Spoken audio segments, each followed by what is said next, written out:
नमस्कार साथियों, आज पुनः हम एक नए टॉपिक लेकर के आए हुए हैं आपके सामने। और नया टॉपिक जो है एक नए सोच के साथ है और हमारा प्रयास ये है कि इस पे हम आपका बेसिक समझ विकसित करें। और बेसिक समझ विकसित करने से पहले मेरा वीडियो जो यह होगा ज्यादा समय का नहीं होगा, कम समय का ही होगा। और हम आज से भारत के भूगोल पर बात करना चाहते हैं। और भारत के भूगोल पर बात करने से हमने सोचा कि मैं इस पे शुरू से बात करूं।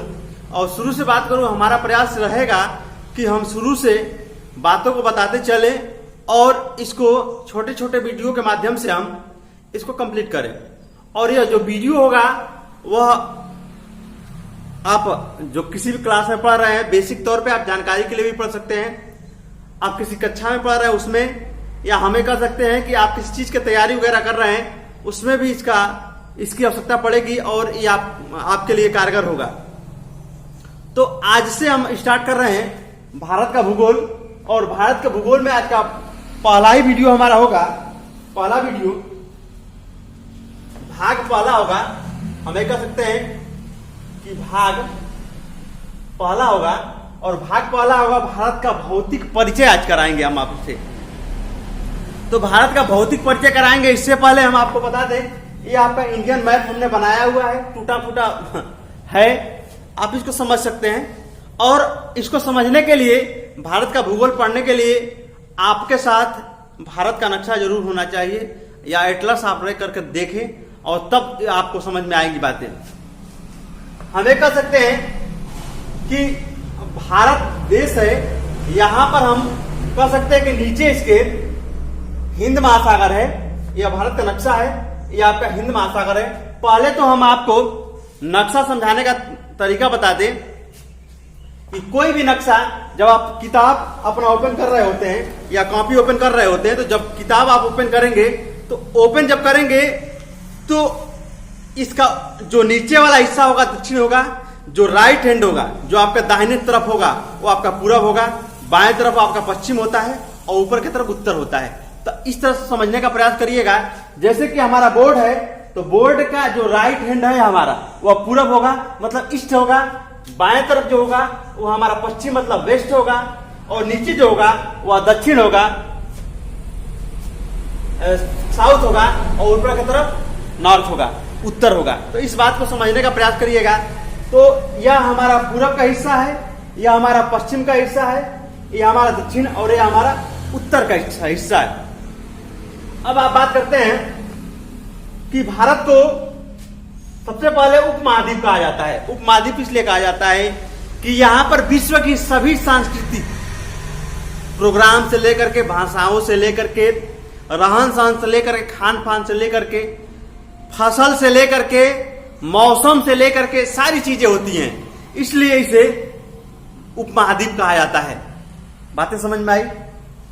हमें कह सकते हैं कि यह एशिया के दक्षिण भाग में है। जो भारत है वह एशिया में है और एशिया में भी दक्षिण भाग में है।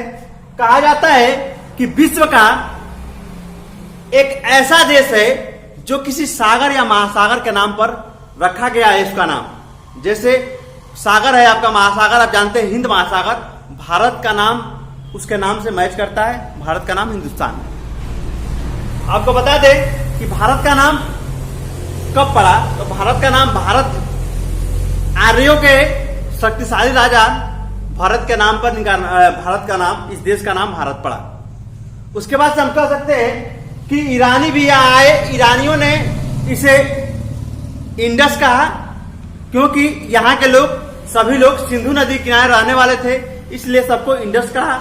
आपको फिर बताएं आगे कि यहाँ पर यूनानी आए, और नहीं, ईरानियों ने हिंदुस्तान कहा। यूनानियों ने इसे इंडस कहा। अब हमें कह सकते हैं कि भारत की जो आकृति है वह चतुष्कोणीय है। हम कह सकते हैं कि भारत की जो आकृति है वह चतुष्कोणीय है। इस बात को आप समझ चुके हैं। अब आपको बता दें कि भारत के चारों तरफ के देश पश्चिम के तरफ, इस तरफ पश्चिम और उत्तर की तरफ पाकिस्तान है। पीओके से जुड़ा हुआ अफगानिस्तान है। इस तरफ जाएंगे तो आपको चाइना मिलेगा उत्तर की तरफ। फिर भारत के यहां से उत्तर की तरफ जुड़ा हुआ है नेपाल। हमें कह सकते हैं चाइना के साथ साथ तिब्बत भी है उसमें। भारत में पूरब की तरफ, अभी ऊपर पूरब की तरफ जाएंगे तो पूर्वोत्तर, पूरब और उत्तर की तरफ जाएंगे तो भूटान आपको मिलेगा। फिर आपको जाएंगे और पूरब तो आपको म्यांमार मिलेगा, इधर म्यांमार। तो हम कह सकते हैं कि भारत से जुड़ने वाले जो देश हैं, तो भारत के जो पड़ोसी देश हैं पाकिस्तान, अफगानिस्तान, चाइना, नेपाल, भूटान, म्यांमार, हम ये कह सकते हैं कि नीचे समुद्र से, समुद्री सीमा से जुड़ने वाला श्रीलंका है। इधर नीचे चले जाएंगे तो आपका एक और देश है, आपका क्या बोलते हैं उसको, उस देश का नाम है क्या, मालदीव। नीचे जाएंगे तो मालदीव मिलेगा आपको। और हमें कह सकते हैं कि सभी भारत के पड़ोसी देश हैं। आपको बता दें कि भारत का क्षेत्रफल 32,87,263 वर्ग किलोमीटर में, स्क्वायर किलोमीटर, हमें कह सकते हैं वर्ग किलोमीटर। भारत का क्षेत्रफल 32,87,263 वर्ग किलोमीटर में है। 32,87,263 वर्ग किलोमीटर। आपको बता दें भारत का जो क्षेत्रफल है वह विश्व का 7वें नंबर पे आता है। इससे 6 बड़े देश हैं, भारत 7वें नंबर पे आता है। आपको बता दें रूस सबसे बड़ा है, दूसरे नंबर पे कनाडा है, तीसरे नंबर पे चीन है, चौथे नंबर पे यूएसए अमेरिका है, 5वें नंबर ब्राजील है, 6ठे नंबर पर ऑस्ट्रेलिया है। अब भारत 7वें नंबर पर है, जो कुल विश्व का 2.43% क्षेत्रफल रखता है। चलिए आपको और बातें बताएं आगे कि भारत अभी बताया हमने कि कितना क्षेत्रफल लगता है। अब थोड़ा सा कुछ और बात बताते हैं। भारत की स्थिति कहां है? स्थिति कहां है पूरे ग्लोब पर? तो हम एक पृथ्वी बनाते हैं और पृथ्वी का 0 डिग्री है और यह 23.5 डिग्री उत्तर की तरफ है। इसको हम बोलते हैं कर्क रेखा, ट्रॉपिक ऑफ कैंसर इसको बोलते हैं। और यह है 23.5 डिग्री दक्षिण, हम इसको बोलते हैं ट्रॉपिक ऑफ कैप्रिकॉर्न, इसको हम बोलते हैं मकर रेखा। तो हमें कहते हैं कि भारत जो भी है इस कर्क रेखा के ऊपर स्थित है। तो हमें कह सकते हैं, और यहां पर आपका यह देशांतर रेखा होता है, इसको देशांतर रेखा बोलते हैं। तो हमें कह सकते हैं कि भारत अब 0 डिग्री है, तो 0 डिग्री से ऊपर, तो 0 डिग्री से ऊपर है तो कर्क रेखा भारत के मध्य से होकर के गुजरती है। तो हमें कह सकते हैं कि भारत उत्तर से उत्तर में ही है। तो हम कह सकते हैं कि 0 डिग्री, 1 डिग्री, 2, 3, 1, 2, 3, 4, 5 करके ऊपर जाएंगे तो 23 डिग्री भारत के मध्य से होकर गुजरता है। तो हमें कह सकते हैं कि जो इस तरह की रेखाएं हैं उसको हम बोलते हैं अक्षांश रेखा। जो इस तरह की रेखाएं हैं उसको अक्षांश बोलते हैं। अब समय को ज्ञात करने के लिए एक और रेखा का निर्माण किया गया या बनाया गया, काल्पनिक रेखाएं यहां है इस तरह से। इस रेखा को हम बोलते हैं देशांतर रेखा, देशांतर, इसको बोलते हैं ट्रांसवर्सल, इसको बोलते हैं लैंगिट्यूडनल। तो इस तरह से समझने की आवश्यकता आपको है। तो हम बता दें कि भारत कहां है? उत्तर, 0 से ऊपर की तरफ है, इसका मतलब उत्तर की तरफ है। तो आपको बता दें कि भारत 0 डिग्री से ऊपर उत्तर की तरफ है। तो हम कहेंगे भारत का जो मेनलैंड है, मुख्य भूमि है, 8.4 उत्तरी अक्षांश से लेकर के 37.6 डिग्री उत्तरी अक्षांश के बीच में है। तथा अब हमने अभी बताया है कि इस तरह की स्थिति होती है, इस तरह की, इसको देशांतर बोलते हैं। तो ब्रिटेन के ग्रीनविच से एक रेखा खींचा गया है, उसको हम 0 डिग्री मानते हैं। तो इस तरफ है, तो इस तरफ 0 डिग्री, तो 1 2 3 4 5 इस तरह करके आएगा। तो आपको बता दें तो पूरब की तरफ आएगा। अब हमने बताया ना कि इस तरफ जाएंगे तो पूरब जाएंगे। तो कहा जाता है कि भारत 8.4 डिग्री उत्तरी से लेकर के 37.6 डिग्री उत्तरी के बीच में है, तथा 68.7 पूर्वी देशांतर से लेकर के, और इधर जाएंगे पूरब तो 97.25 पूर्वी देशांतर के बीच में है। तो भारत का आप स्थिति बता सकते हैं, भारत 8.4 उत्तरी अक्षांश से लेकर के 37.6 उत्तरी अक्षांश के बीच में, तथा 68.7 पूर्वी देशांतर से लेकर के 97.2 पूर्वी देशांतर के बीच में स्थित है। भारत का जो पूर्वी बिंदु है यह है, और भारत का जो पश्चिमी बिंदु है यह है, भारत का जो उत्तरी बिंदु है यह है, भारत का जो दक्षिणी बिंदु है यह है। तो दक्षिणी बिंदु मुख्य भूमि की बात करें तो हम आपको बता दें कि भारत का जो पश्चिमी बिंदु है वह गौरमोता जो गुजरात में स्थित है, वहां से लेकर के पश्चिमी बिंदु गौरमोता गुजरात से लेकर के पूर्वी बिंदु केबिथु अरुणाचल प्रदेश तक स्थित है। और हम कह सकते हैं कि इन दोनों के बीच की जो दूरी है वह 2933 किलोमीटर है, 2933 किलोमीटर है। अब आपको बता दें कि भारत के उत्तरी बिंदु को हम बोलते हैं इंदिरा कॉल, इंदिरा कॉल। और इंदिरा कॉल उत्तरी बिंदु जो जम्मू कश्मीर में है, इसे लेकर के हम 8.4 डिग्री जहां पे हम बता रहे हैं कि यहां क्या इसको बोलते हैं कन्याकुमारी जो मुख्य भूमि है, यहां से इसके बीच की जो दूरी होगी वह होती है आपका 32 से 14 किलोमीटर। तो हम कह सकते हैं भारत का पश्चिम से मतलब पूर्व से पश्चिम की दूरी है 2933 किलोमीटर, और उत्तर से दक्षिण की दूरी है आपका 3214 किलोमीटर। इतनी बातें समझ में आई। भारत 32,263 वर्ग किलोमीटर में फैला हुआ है। अब आपसे बात करते हैं, अभी हमने बताया जो 23.5 डिग्री जो यहाँ 0 डिग्री से 23.5 डिग्री जो कर्क रेखा थी, कर्क रेखा भारत के मध्य से होकर गुजरती है, बीचों बीच से होकर गुजरती है। अभी हमने बताया है इस तरह से कि भारत के मध्य से होकर कर्क रेखा गुजरती है। आपको बता देते हैं भारत के मध्य से कर्क रेखा गुजरात, राजस्थान, मध्य प्रदेश, छत्तीसगढ़, झारखंड, पश्चिम बंगाल, त्रिपुरा और मिजोरम से होकर के गुजरती है। तो भारत में 8 राज्यों से 1 2 3 4 5 6 7 8 भारत में जो कर्क रेखा है वो भारत के मध्य से होकर गुजरती है और 8 राज्यों से होकर गुजरती है। अब कुछ और बात कर लेते हैं आपसे।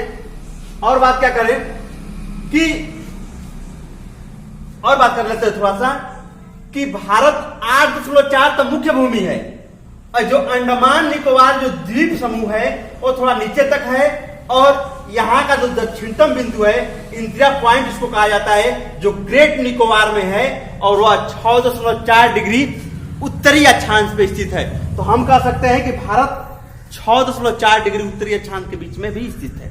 अब आगे बात करते हैं। ये तो बात हुई हम बात बताए कि सब चीजें कहां कहां स्थित हैं। अब देखिए आपको बता देते हैं कि सारी चीजें कंप्लीट हमने किया। अब आगे बात करते हैं। क्या बात करते हैं कि भारत अब यहां से, यह गुजरात का क्षेत्र है, यहां से अरब सागर होता है। ये अरब सागर, अरब सागर कुछ नहीं है, हिंद महासागर का पार्ट है। यहां पर अरब देश है जिसके कारण इसका नाम पड़ गया अरब सागर। यह बंगाल की खाड़ी है। तो बंगाल की खाड़ी हम इसलिए कहते हैं क्योंकि बंगाली एरिया, और हमें कह सकते हैं कि यह भी हिंद महासागर का ही पार्ट है। बंगाल की खाड़ी में ही आपका अंडमान निकोबार द्वीप समूह है। अब देखिए आपको बता देते हैं कि यहां से हम बात करें, कहां से, यहां से बात करें गुजरात क्या वेस्ट बंगाल, पश्चिम बंगाल से लेकर के और गुजरात तक यह सब समुद्री तट है। तो हमें कह सकते हैं कि तटों की बात करें तो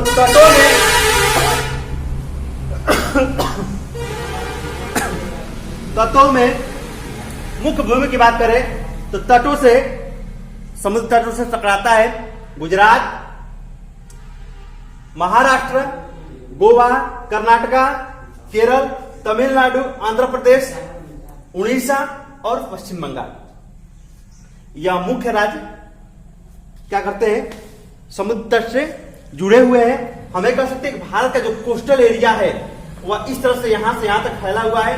आपको बता दें कि भारत में जो समुद्र की बात करें, जो गुजरात की बात करें, गुजरात में जो समुद्री सीमा है गुजरात की, वह तो हमें कह सकते हैं कि जो मुख्य भूमि है वो 6100 किलोमीटर तक फैला हुआ है। समुद्रों से कितना, 6100 किलोमीटर तक फैला हुआ है। हमें कह सकते हैं कि छोटे छोटे द्वीप से लेकर के द्वीप के बारे में हमें कह सकते हैं कि लक्षद्वीप हो गया हमारा, और लक्षद्वीप हो गया, और अंडमान निकोबार के जो द्वीप है उसके बाउंड्री को लेकर के अगर कहा जाए तो 7516.16 किलोमीटर, 7516.16 किलोमीटर फैला हुआ है। आपको और बता दें कि 6100 किलोमीटर की बात करें तो हमें कह सकते हैं गुजरात सबसे लंबा सीमा है, उसका समुद्री सीमा सबसे लंबा है 1214.70 kilometre, Maharashtra 652.60 kilometre, Goa 101 kilometre, Karnataka 208 kilometre, Tamil Nadu 906.9 kilometre, Andhra Pradesh 973.70 kilometre, Orissa 476.70 kilometre, West Bengal जो है 157.05 किलोमीटर, और दमन द्वीप यहाँ है कह सकते हैं दीव, यहाँ है दमन। तो दमन और दीव की बात करें तो दमन दीव मिलाकर के 42.50 kilometre, Lakshadweep 132 kilometre, Puducherry 47 kilometre और अंडमान निकोबार 1962 किलोमीटर है आपका। कुल मिलाकर 7516 किलोमीटर हम आपको बता दिए कि कुल समुद्री तट का जो सीमा की जो लंबाई है वो भारत की है। आपको बता दें कि भारत के में जो स्थलीय सीमा की बात करें, या स्थलीय सीमा की बात करें तो स्थलीय सीमा भारत का 15,200 किलोमीटर है, 15,200 किलोमीटर। और 15,200 किलोमीटर की बात करें तो उसमें कौन कौन से देश, अब आपको बता दें बांग्लादेश 4096.7 किलोमीटर सीमा बनाता है, और बांग्लादेश भारत के पश्चिम बंगाल, असम, मेघालय, त्रिपुरा और मिजोरम राज्य से अपना सीमा साझा करता है। कौन, बांग्लादेश भारत के 5 राज्यों से सीमा साझा करता है। कौन, वेस्ट बंगाल, असम, मेघालय, त्रिपुरा और मिजोरम, जो 5 राज्यों से।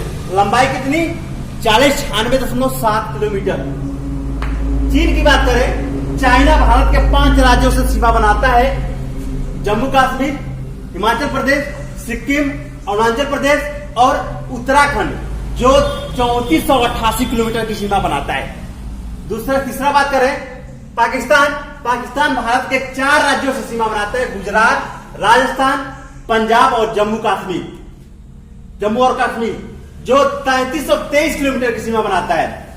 अगला बात करें नेपाल, जो 1751 किलोमीटर की सीमा बनाता है, जो भारत के 5 राज्यों को जोड़ता है, 5 राज्यों से सीमा बनाता है, यूपी, उत्तराखंड, बिहार, पश्चिम बंगाल और सिक्किम। म्यांमार भारत के पश्चिम में है। हमें कह सकते हैं कि यह 1643 किलोमीटर की सीमा बनाता है और भारत के 4 राज्यों से जोड़ता है, अरुणाचल प्रदेश, नागालैंड, मणिपुर और मिजोरम। उसके बाद से यहाँ पे छोटा सा भूटान एक देश है। भूटान भी भारत के 4 राज्यों से सीमा बनाता है। इधर सिक्किम से सीमा बनाता है, इधर वेस्ट बंगाल से सीमा बनाता है, इधर असम से सीमा बनाता है, इधर अरुणाचल प्रदेश से जो 699 किलोमीटर की दूरी है। और उसके बाद से हम अफगानिस्तान की बात करें तो अफगानिस्तान भारत के पीओके से सीमा बनाता है, जो 106 किलोमीटर, जो पाक क्या बोलते हैं, अधिकृत पाक अधिकृत कश्मीर है, उसमें सीमा बनाता है। अब हम बता दें कि हम कह सकते हैं कि स्थल भारत का 15,200 किलोमीटर और तट है आपका 75.16.60 किलोमीटर। इसको मिला दे तो हमको पता है, जोड़ देंगे तो 75, अब हम जोड़ेंगे तो 22,716.60 किलोमीटर। हमें कह सकते हैं भारत की जो बाउंड्री है वह क्या द्वीपों को लेकर के 22,716.60 किलोमीटर तक फैला हुआ है। तो हमने छोटे छोटे चीजों को हमें बताने का प्रयास किया।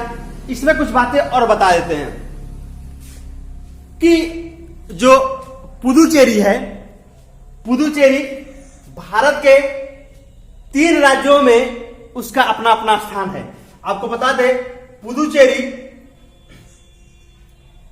4 राज्यों से नहीं, 4 छोटे छोटे स्थानों से जुड़ा हुआ है और 4 जिला इसमें है।